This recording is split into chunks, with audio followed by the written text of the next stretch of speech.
नमस्कार दोस्तों, आप सभी का स्वागत है हमारे चैनल सिलेबस पॉइंट में। और आइए सबसे पहले हम लोग जाने सेल के बारे में। सेल क्या होता है? सेल मतलब होता है कोशिका। ठीक है, कोशिका मतलब समझिए एक बात, जैसे एक छोटा बच्चा है, ठीक है, बउआ देख रहा है, सब कोई बउआ कहेगा। बउआ कहाँ से आयल बरन है?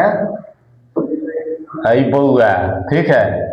तो ये बउआ जो है इसका हम शादी कर देते हैं? नहीं, इसका बउआ के हम बियाह नहीं करते हैं जब तक ये बड़ ना हो जाए, जवान ना हो जाए, मोछ नहीं आ जाए, दाढ़ी नहीं आ जाए, तब तक हम लोग शादी इसका नहीं करते हैं।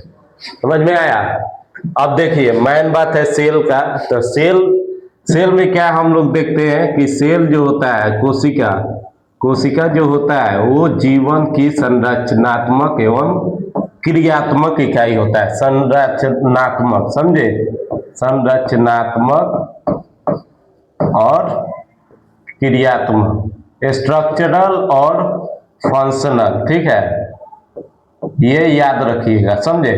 जैसे छोटा बच्चा है, उसकी ग्रोथ रेट थोड़ी सी कम रहेगी, ठीक है, धीरे धीरे बढ़ेगा, बढ़ेगा तो हो जाएगा, हो जाएगा वो।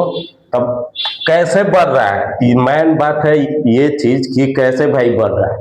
एक छोटा बच्चा है, 2 साल बाद इतना बड़ा हो गया, 3 साल बाद इतना बड़ा हो गया, फिर इतना बड़ा हो गया, समझ में आया? तो वो 12 क्यों हुआ? 12 क्यों हुआ? इसका रीजन क्या है? Cell division. सेल डिवीजन मतलब कोशिका विभाजन, ठीक है, इसको बोलते हैं कोशिका विभाजन, ठीक है। कोशिका विभाजन के कारण क्या होता है कि किसी का जो बॉडी है वो ग्रोथ करता है, समझ में आया? और हमने पहले ही भी बताया था कि कोशिका जो है वो जीवन की संरचनात्मक एवं क्रियात्मक इकाई। संरचनात्मक मतलब की संरचना, कि बउआ संरचना बन गल बा, ये बन गल बा, अब उस पर काम क्या बा उ बताए के बा, ठीक बा। ऐसे बोलता है लोग कि हाँ न्यू दिमाग दिया गया बा, न्यू हो गल बा, सब ओरी चारू ओरी से कुर्सी हो गल बा, अब ओकरा काली ढाले के बा, तो वो हो गया आपको संरचनात्मक। अब क्रियात्मक मतलब क्या हो गया? ऐसे समझिए कि छत ढला गया, छत ढलाने के बाद क्या हुआ कि आप उसमें शिफ्ट हो गए, ठीक है, और शिफ्ट हो गए तो आपसे एक शेप हो गए। इसी तरह देखिएगा सेल में भी जैसे ये दिया हुआ है कि सेल जीवन या जीवों के सभी रूपों की मूल संरचनात्मक एवं क्रियात्मक इकाई है। और देखिए इसका लैटिन शब्द सेलुला होता है, मतलब छोटा कमरा। जैसे हम इस कमरे में रिकॉर्ड कर रहे हैं वीडियो, ठीक है, इस कमरे में छोटा कमरा है, इसमें हम लोग रिकॉर्ड कर रहे हैं वीडियो, ठीक है।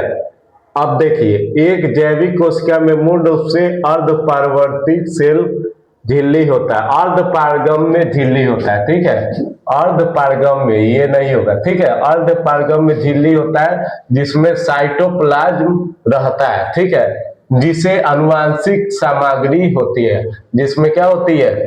आनुवांशिक सामग्री होती है। जो साइटोप्लाज्म है, यहाँ देखिएगा साइटोप्लाज्म ये वाला जो पर्सन है, इसमें क्या होता है कि आपको अनुवांशिक की सामग्री होती है। अनुवांशिकी का मतलब आ गया क्या? अनुवांशिकी भाई क्या हुआ? अनुवांशिकी किसे कहते हैं? अनुवांशिकी उसको बोलेंगे कि जो पीढ़ी दर पीढ़ी वो ट्रांसफर हो, समझ में आया? मान लीजिए इनका सेल है, फिर इनका जब रिप्रोडक्शन हमने पढ़ाया था, आपने चैप्टर नहीं देखा होगा तो वो देख लीजिएगा, उसमें बताया है कि कैसे आपको जो अनुवांशिकता है वो बढ़ता है एक पीढ़ी से दूसरे पीढ़ी में, ठीक है। तो वो बात हो गई। अब देखिए मेन बात ये है, ठीक है, हम लोग हैं बिहारी, भोजपुरी हमारा शान है, आन बान शान है, तो ये भी पढ़ना आन बान शान जैसा लगेगा आपको, ठीक है। सामग्री होती है, अधिकांश कोशिकाएं क्या होते हैं? केवल एक माइक्रोस्कोप के नीचे दिखाई देती है। अब हम भाई कहे कि आसमान से आप चींटी देखिए, ठीक है, बोले बउआ जा आकाश में उड़ जा, उड़ के चींटी के देखो, चींटी बहती चुकी आसमान से देखो, कोनो ना देखी, केकरो दिखाई दी ना ना दी, ना दिखाई दी देवे के कारण का बा, तो डिस्टेंस, डिस्टेंस जैसे आपको आकाश में गए, आपने देखा कि हाँ ये क्यूटी क्या दिखाई नहीं दे रहा, क्यों? उसको अब क्या करेंगे हम लोग, टेलीस्कोप लेंगे, टेलीस्कोप से जूम करेंगे और जूम करके देखेंगे तब दिखाई देगा कि हाँ एक चींटी चल रहा है। वैसे ही सेल है, सेल दिखाई नहीं देता है, उसको हम लोग क्या करते हैं, माइक्रोस्कोप से देखते हैं, इसको नेकेड आई से नहीं देख सकते हैं, ठीक है। नेकेड आई मतलब नंगी आंखों से हम लोग नहीं देख सकते, ठीक है। आप उत्तर को देख सकते हैं, अंग को देख सकते हैं, ठीक है। अब मान लीजिए आपको सेल का स्ट्रक्चर जानना है, सेल का स्ट्रक्चर जानना है, तो देखिए हमने यहाँ एक एनिमल सेल का लिया है और एक लिया है आपको प्लांट सेल का, ठीक है।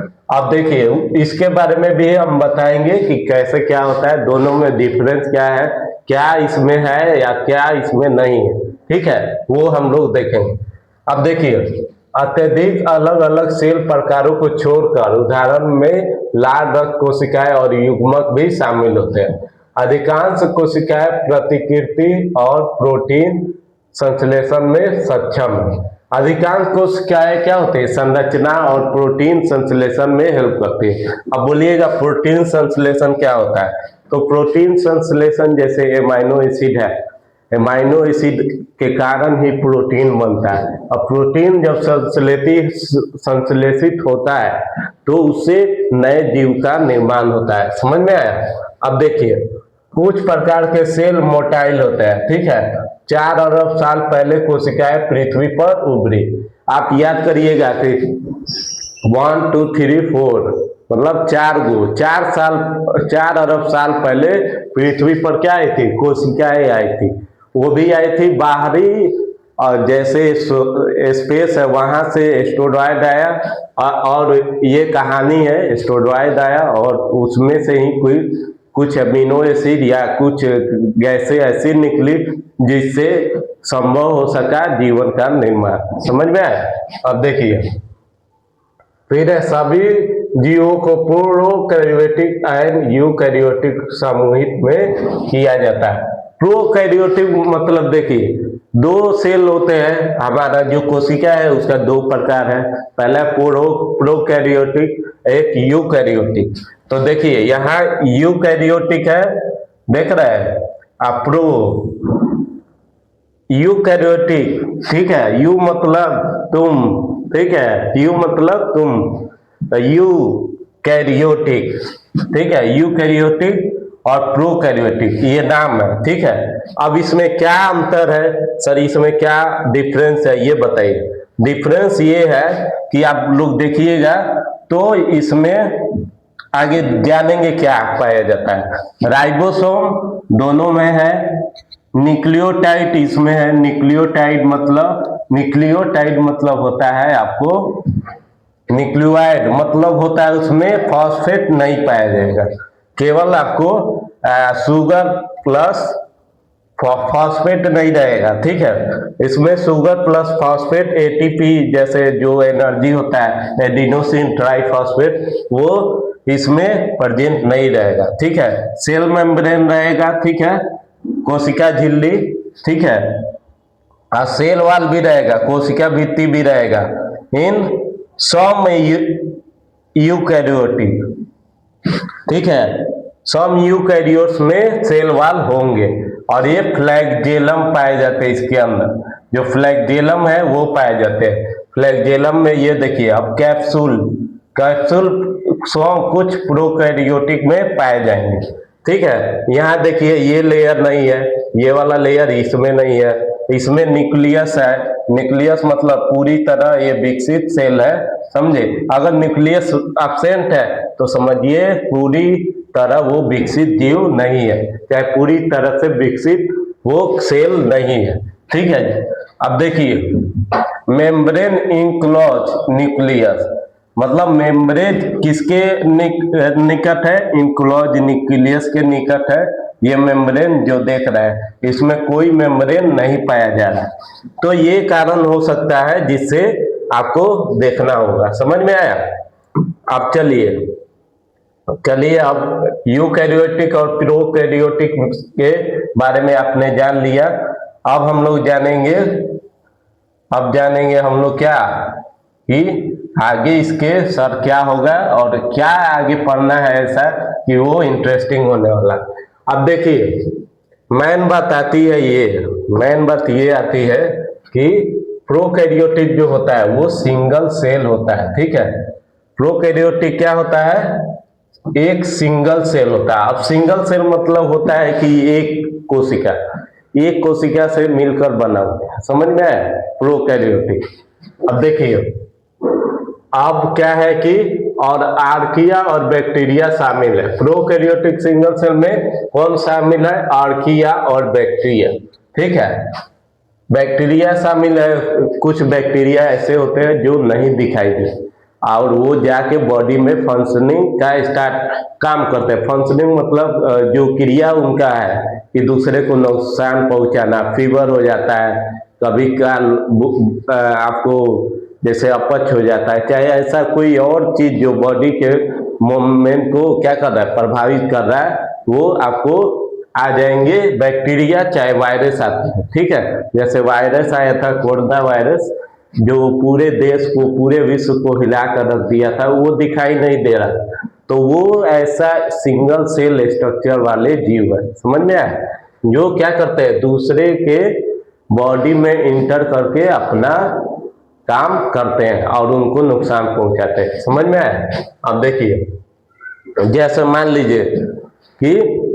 लीजिए ये चुलबुल है, मान लीजिए ए बुआ चुलबुल हंस रहा है तुम देखिए हंस रहा है, ये बउआ चुलबुल है, एगो बउआ बुलबुल है, समझे। ये बुलबुल क्या करेगा? बुलबुल जाएगा कहाँ? इसके घर में। ये बड़ा है, ये छोटा है, ये स्मॉल है और ये बिग है। अब बताइए मान लीजिए ये बैक्टीरिया है, बी से लिख दिए बैक्टीरिया, और ये हो गया भाई कोई आदमी हो गया। अब इसके अंदर ये इन कर गया, अब अंदर गया तो क्या हुआ?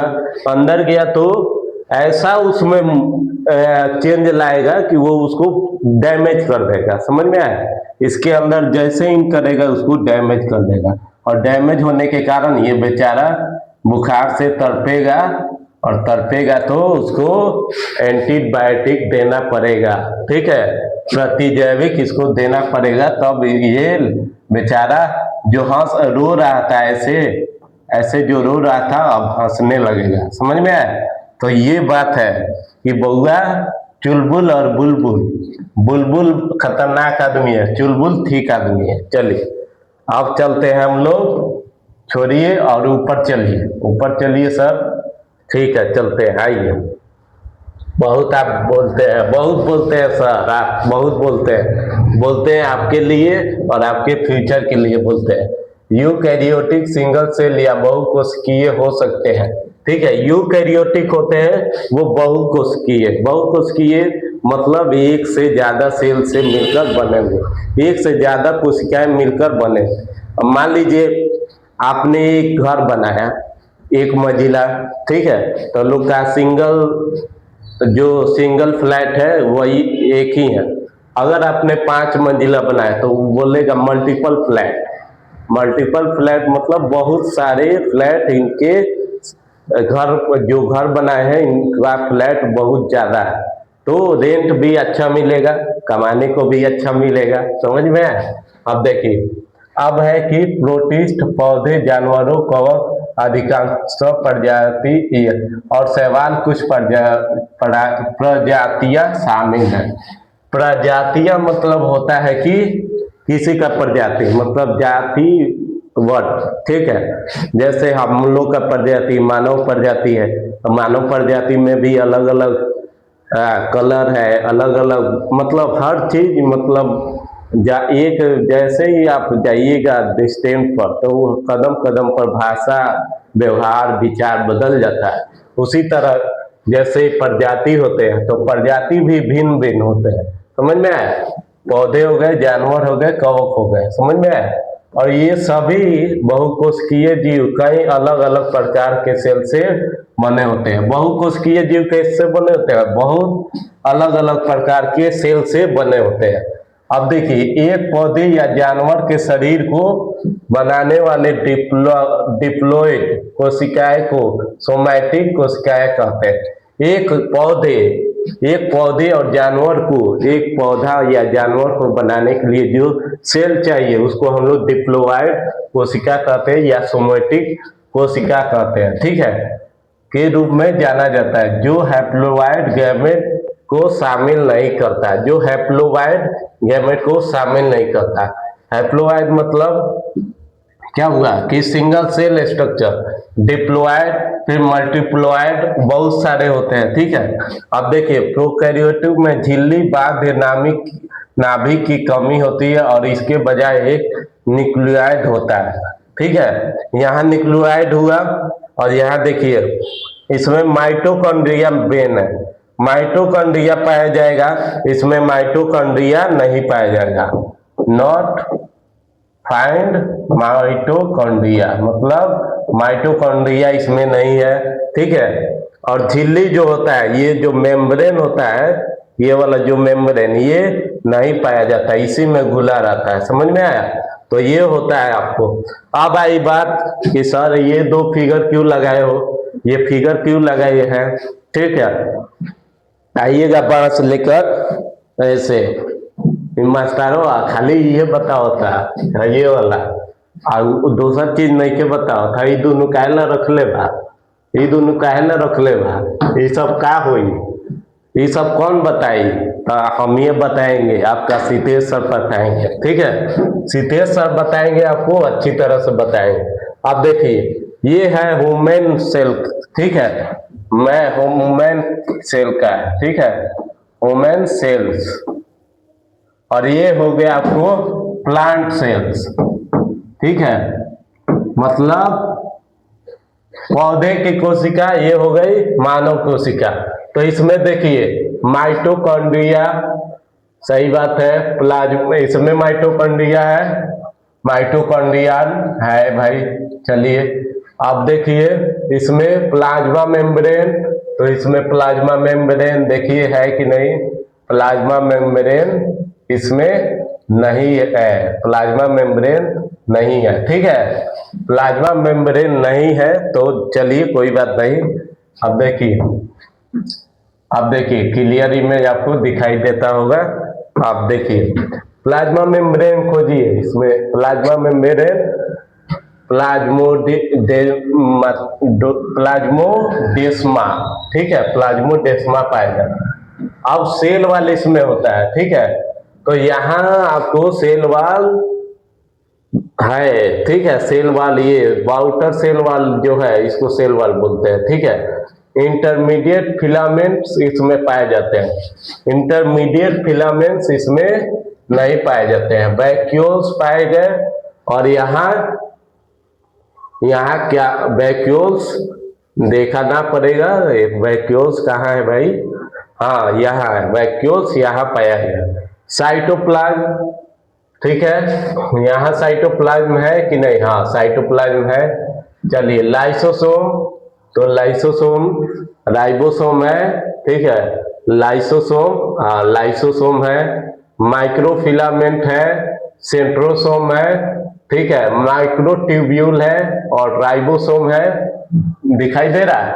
अब देखिए रफ एंडोप्लाज्मिक रेटिकुलम है, ठीक है, आर, ठीक है, न्यूक्लियस है, न्यूक्लियोन्स है, ठीक है, क्रोमैटिन है, ठीक है, गोल्जी अपरेटस है और गोल्जी वेसिकल्स है और प्रोएक्साइमोसोम, ठीक है, secretary vesicle, smooth endoplasmic reticulum. जो इंडोप्लाज्मिक रेटिकुलम होते हैं वो दो प्रकार के होते हैं, एक रफ इंडोप्लाज्मिक रेटिकुलम, एक स्मूथ इंडोप्लाज्मिक रेटिकुलम। रफ मतलब होता है खुरदुरा, ठीक है, रफ मतलब खुरदुरा, और प्लेन मतलब पूरा प्लेन, ठीक है। स्मूथ मतलब पूरा प्लेन, नरम, एकदम चकाचक, समझिए। अब यहाँ इसमें आते हैं परोक्सीसोम, परोक्सीसोम इसमें था, देखिए ध्यान से, हाँ है भाई। अब देखिए वेसिकल्स, वेसिकल्स है इसमें, तो ये वेसिकल्स इसमें नहीं है, ठीक है। अब देखिए सेल मेम्ब्रेन है भाई। चलिए गोल्जी अपरेटस, तो इसके पास भी गोल्जी अपरेटस होगा, हाँ गोल्जी अपरेटस है। चलिए अब इसका न्यूक्लियस, न्यूक्लियस इसमें भी था, यहाँ देखिए न्यूक्लियस होगा, हाँ न्यूक्लियस था। और न्यूक्लियस में इसमें होता है न्यूक्लियोप्लाज, न्यूक्लियोलस जैसे उसमें है, और न्यूक्लियर इन्वॉल्व, न्यूक्लियर पोर्ट, ये सब सारे पाए जाते हैं, लेकिन इसमें नहीं पाएगा, ठीक है। और मेन बात ये है कि ये देखिए स्मूथ रफ दोनों पाया गया, राइबोसोम, राइबोसोम भी पाया गया, इसमें भी राइबोसोम है, हाँ राइबोसोम्स, ठीक है। अब देखिए मेन दिक्कत ये आता है कि मेन दिक्कत ये है, अब हो गया पंचायती, ठीक है, पंचायत हो गया, अब मुखिया जी फैसला सुना रहे हैं कि हाँ फैसला होई और फलना चुलबुल बारन बुलबुल बारन, तो वो दोनों बउआ के हमरा क्या करे के बा, अंतर बताए के बा कि दोनों में क्या अंतर है। हाइट सेम है, रूप रंग सेम है, सब चीज सेम है, तो अब उसका एक अलग जो बिहेवियर है उसको बता रहे हैं। तो उसको बताने से पहले जान रहे हैं क्या करना होगा कि भाई आ जाओ क्लोरोप्लास्ट में आ जाओ, हमारे पास क्लोरोप्लास्ट है, तुम्हारे पास है? नहीं भाई नहीं है। इसके पास एक चीज ऐसा होता है सेंट्रोसोम, सेंट्रोसोम जो इसमें नहीं पाया जाता है। इसी कारण जो पौधे हैं जो क्लोरोप्लास्ट के कारण हरे भरे होते हैं, हम लोग सेंट्रोसोम के कारण ऐसे दिखाई देते हैं, समझ में आया? तो ये मेन बात हुई हमारे सेल के बारे में, ठीक है। अब देखिए अब बात हुई कि हमने क्या क्या पढ़ाया, सेल के बारे में बताया, और भी सारे चीज हमने बताया। हमने 2 वीडियो डाला है, उसको जरूर जाकर देखिए, वो आपको प्लेलिस्ट में मिल जाएगा। वहाँ रिप्रोडक्शन और एक बच्चे कैसे पैदा होते हैं उसके बारे में पूरी डिटेल करके हमने बताया। तो उम्मीद है आपको वीडियो अच्छा लगा होगा। तो मिलेंगे नेक्स्ट वीडियो में, तब तक के लिए जय हिंद, जय भारत और वंदे मातरम। और बी पॉजिटिव रहिए और मन लगा के पढ़ाई कीजिए। चलिए।